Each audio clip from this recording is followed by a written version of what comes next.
Hey guys, Mel the Train Tutor here again with another tutorial for you, and in this tutorial we're going to be filling up these walls with filler. Right, let's go to the cameras down, and we'll have a bit of a chat. Right guys, well it's been a while since you've had a proper look at this, and obviously I've done some more work on it. Yeah, and quickly just take your way through, because if you've watched the previous video and you're jumping onto this one, then you're going to wonder, that took a big jump. Okay, very quickly, yeah, I've done the tops of the watch walls. I've obviously glued all the walls and floors in. I've put a floor in here. Yeah, a bit of a floor in there. I built the front door structure, yeah, and I've put the battle damage on it. And as you can see, yeah, there is plenty of battle damage on that. And if someone says, oh, that's OTT, go take a look at any building in Syria. They're like Swiss cheese at the minute. Okay? So don't think that this is unrealistic battle damage. This is probably more realistic than most of the builds out there. Yeah, just go and have a look at Warzone's modern munitions used in an urban environment. But anyway, there's tutorials on the battle damage and everything like that, but you're here for the filler. So let's talk about filler very quickly. Yeah, obviously we all know what filler is. And if you don't, it's the stuff you buy from like your DIY store for filling in cracks and holes in your walls and that sort of stuff. Okay, and I always buy just the bog standard house brand. This is Dial, which is B&Q's new house brand. Yeah, you can get expensive fillers. I really don't see the benefits in using them, to be perfectly honest, over this stuff. Other than drying time if you're in a rush. You know, if you can get one that's got an hour cure time, then that makes a difference. But beyond that, no real difference. So guys, what are we going to do with it? Well, first thing, I'm going to use it to seal up all these, all my foam board walls. Now, if I push that, you can see it's foam. Yeah, it sounds like foam. This bit's got filler on. Yeah, it's a lot tougher. It will stand up to wargaming a lot better. Okay, because the filler will actually soak into all the foam. Yeah, and literally just harden it. So that's the first job. After that, yeah, what we're going to do is we're going to come back and I'm going to show you how to quickly add texture to walls with filler and everything like that. So, but let's crack on with sort of filling in all these sort of walls and stuff. Now, I'm going to use, pick a brush, any brush. Hey, I will use this brush. Yeah, I've got a tub of brushes. Now, here's my filler. A couple of other things that you're going to need for doing this sort of work when working with filler is water. Okay, water is very important in this process. Yeah, so I've got more water to my side. Yeah, I've also got a couple of plastic spatulas now. I've got this plastic spatula, which was like I think it was like 30 or 40 pence from a hobby shop, from a craft shop. And then glue spreader. Yeah, like you used to get in school for spreading PVA, and this was about 20p or 10p. Not much, but plastic tools are really good for working with filler. Okay, on top of that, I've got a damp rag. Yeah, and make sure you use a disposable rag, because if any filler dries on it, you know, you're not going to get it off. It's going to be a real git to get off. So this is my filler rag. So what am I going to do? Well, dead simple. I'm going to wet my brush, yeah, and I'm going to wipe it around in the top of the filler. And I know it's white and you can't really see. Yeah, that's the problem with white things on these videos. That's why I built this out of black after all. But if you look, I've basically got filler on my brush. And I'm going to paint it on. Yeah, now filler is water soluble. Yeah, so you can literally just come along. Yeah, get it on your brush with a bit of water. Yeah, and paint it on. And that water will carry the filler into the foam. Okay, and as it carries it into the foam, it'll harden up and it'll make it all solid. Yeah, and at the same time, the thicker bits of filler will actually fill any gaps and that sort of stuff. And by doing a stippling motion, yeah, you'll get that sort of concrete texture with it. Okay, and what you'll do is you'll turn where I've got, say, here, yeah, where I've got balsa wood, foam board, balsa wood, yeah, it will blend it into one piece. Yeah, so it will look like one solid piece of cast concrete, which is what I'm after. Okay, and it literally is as simple as this. Okay, a little bit of filler on your brush.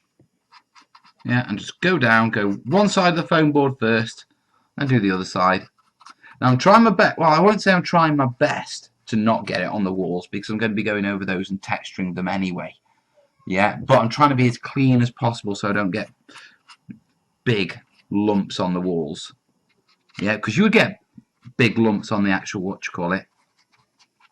on the actual broken bits of the concrete, but not on the flat of the walls. Obviously, that would be a lot less. A bit of water.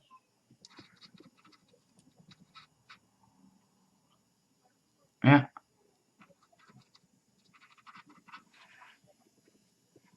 Yeah, and there we go. That is all it takes. Yeah, and that will harden up to match this one. Now, the next job I'm going to do is I'm very quickly going to literally just filler up all these edges. So I'll see you in a minute, guys.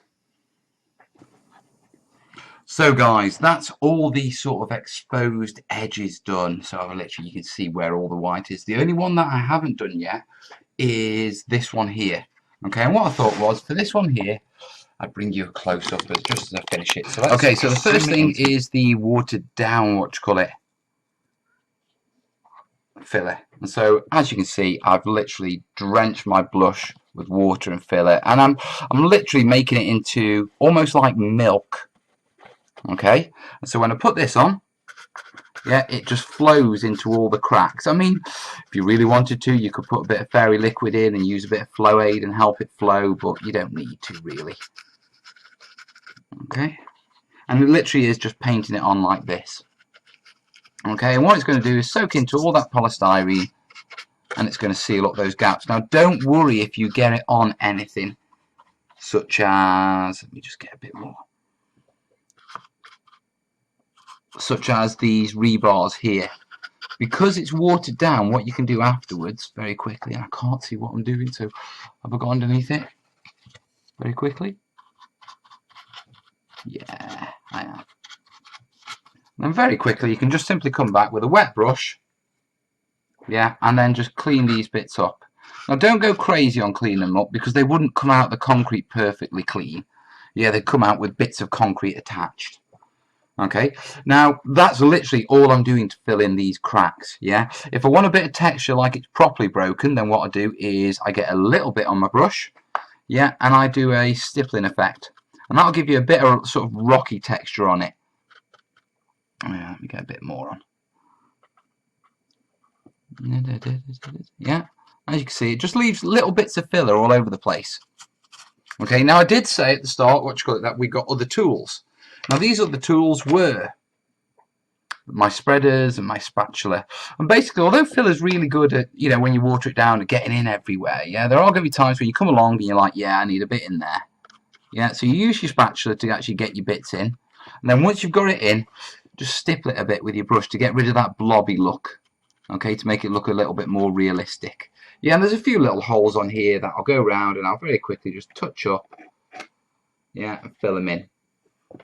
And once that's done, yeah, you're basically ready to texture the walls. Now, normally I would do this in one whole process, i.e. I'd do the walls, I'd do the floors, I'd do the lot.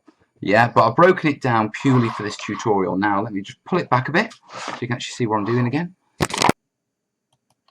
So yeah, that bit's done now. Yeah, and it's time to actually do the walls, etc. Now, very quickly to show you what I do with the walls, let's pick a bit with a reasonable amount of black on it. Yeah, this one. Okay, so we've got this side here, and as you can see, there's lots of bullet holes, etc. in it. And all I'm going to do is, yeah, filler on me, what you call it, turn it into watered down filler. Yeah, and then stipple it. Yeah, and it's a lot easier if I can see what I'm doing. Yeah, but what this will do is it'll just put a natural rocky texture on, and it's very subtle. It's a lot more finer than if like the PBA and grit method. That's a bit coarse. Yeah, this will give it a real sort of concrete texture, to be truthful. Yeah, you've got to keep stippling, keep moving it around. You want to avoid brush strokes, because I mean they're going to be obvious once it's painted up and dry brushed up. Yeah, and it literally is a simple matter of just coming along, and you do everything. Yeah, don't be afraid. Just literally get in there and stipple everything, or I do anyway. Yeah, because the whole lot's concrete. Oh, broke that off. And seal it again. Fixed. See, it's easy. Who said this terrain making lot was hard? Certainly not me. Unless you're cursing in the middle of the night. So yeah, and it's literally just like this. Yeah, and when it dries, what you'll end up with is a very nice rocky texture that will really take the paint well, etc. So what I'll do, let me just bring that up so you can see. Right, quick autofocus. Sorry guys. Focus, focus, focus. So bring it out, bring it in. There you go. And as you can see, yeah, all that texture is just going to transfer across and it's going to look brilliant. So I'm going to crack on with this, guys, and I'll bring it back to you once it's all textured up. Right, guys, as you can see, it's not fully textured yet. I've actually only done that wall. Okay, and the reason being is it's time to take Corbin to martial arts. Okay, so I'm going to have to carry on with this later. And I didn't want the filming to go over 2 days. But as you can see, let me just autofocus this for you. Yeah, there you are. As you can see, it's a lovely stone texture. Yeah, and you can't do this with PVA and grit. You can only do this with filler and stippling. Yeah, but it works really well and it'll take paint really well. So that's the build right now. Obviously I've got to do this side. Yeah, I'll do that a little bit later. Yeah, and it'll all be done ready for the next tutorial, which should be on rubble. So guys, I'm going to close this now. Put this up a bit. Focus on me.